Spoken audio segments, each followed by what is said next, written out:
Iya, Gimana pengalamannya, ceritanya? pastinya seneng banget, bersyukur, alhamdulillah ibu punya kesempatan untuk ibadah haji gitu, dikasih kesempatan sama Allah untuk bisa menunaikan rukun Islam yang kelima. Senang banget, pastinya bersyukur karena itu pasti apa ya, impian seluruh umat Islam di dunia sih gitu.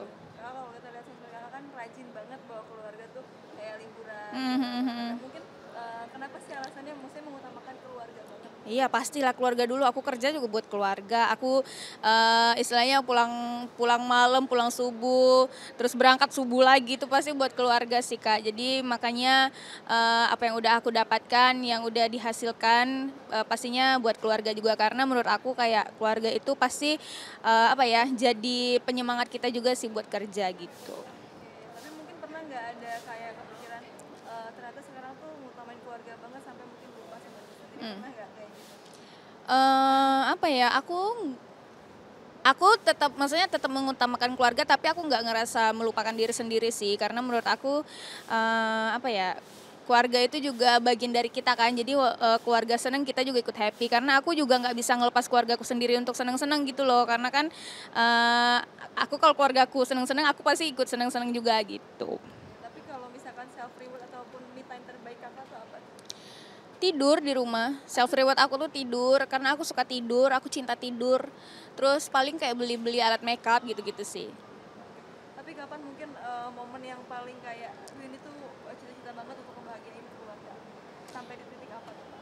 Ya sampai di titik ibuku naik haji tuh, itu udah kayak maksimal banget, happy-nya, maksimal banget senengnya.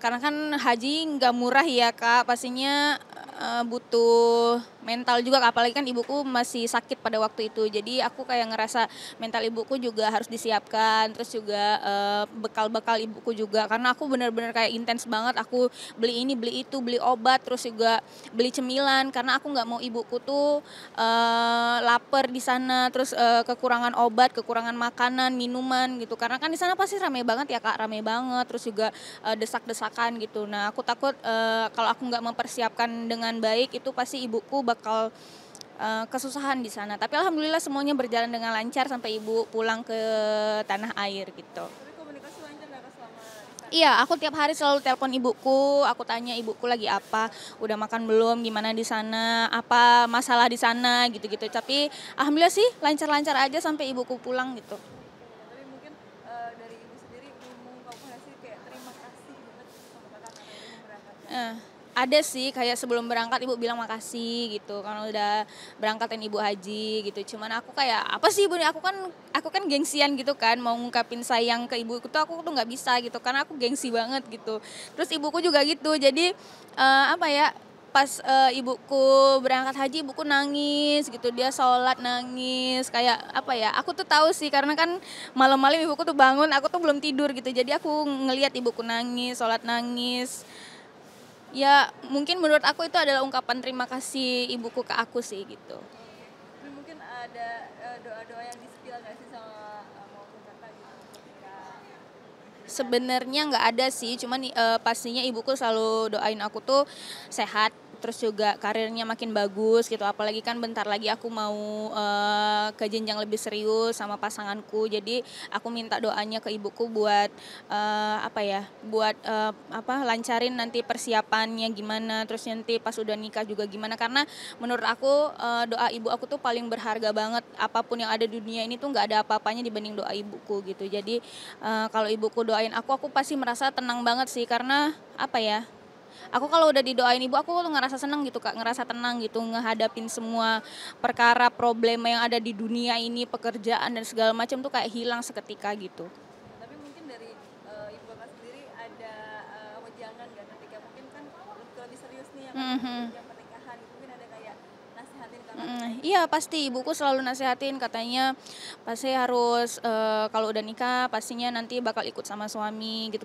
Kan ibuku juga alhamdulillahnya open minded, bukan kayak pikirannya bukan tertutup gitu loh Kak. Jadi dia bilang kalau nanti kalau udah nikah kamu harus ikut suamimu gitu. Nanti ibu bakal pindah, nggak akan ikut ke sama kamu lagi gitu dia bilang. Terus juga harus nurut sama suami katanya gitu. Apalagi kan apa ya, laki-laki tuh yang memang tabiatnya memang harus diurusin gitu sama perempuan. Jadi harus bisa masak gitu. Ibu bilang harus bersih-bersih katanya. Karena kan aku kan jorok banget ya, Kak. Maksudnya kayak mandi aja aku jarang gitu kan.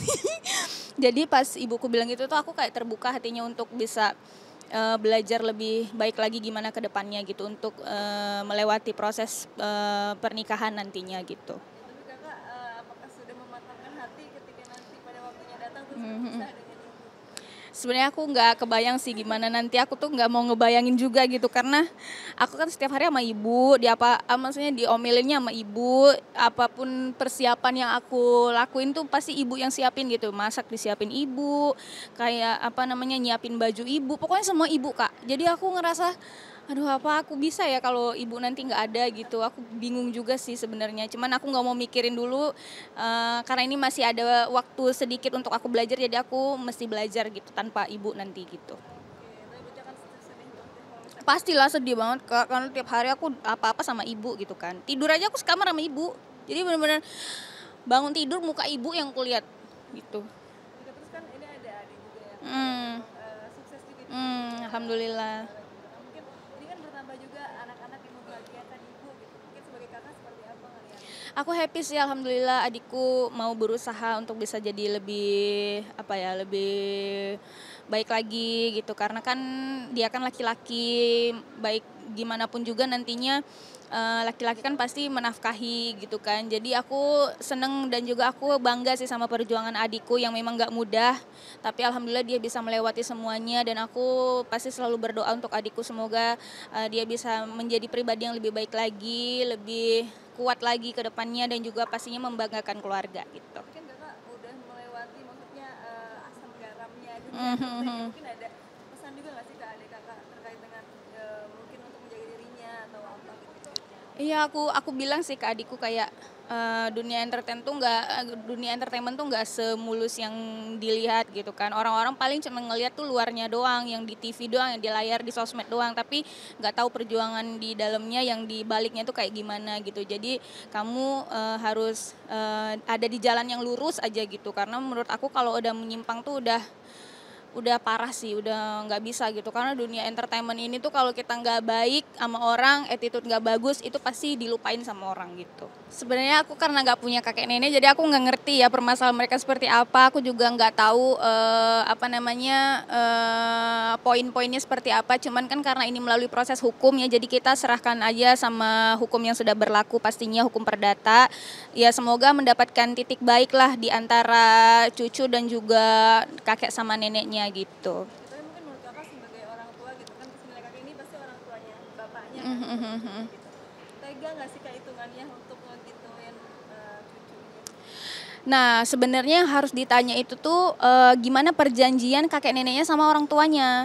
Karena kan yang berjanji secara nyata, secara langsung kan nenek kakek sama orang tuanya. Mungkin menantunya ini atau cucunya ini tuh ada kesalahpahaman, pengertian gitu mungkin. Karena kan ini kan perjanjiannya antara kakek nenek sama orang tua gitu.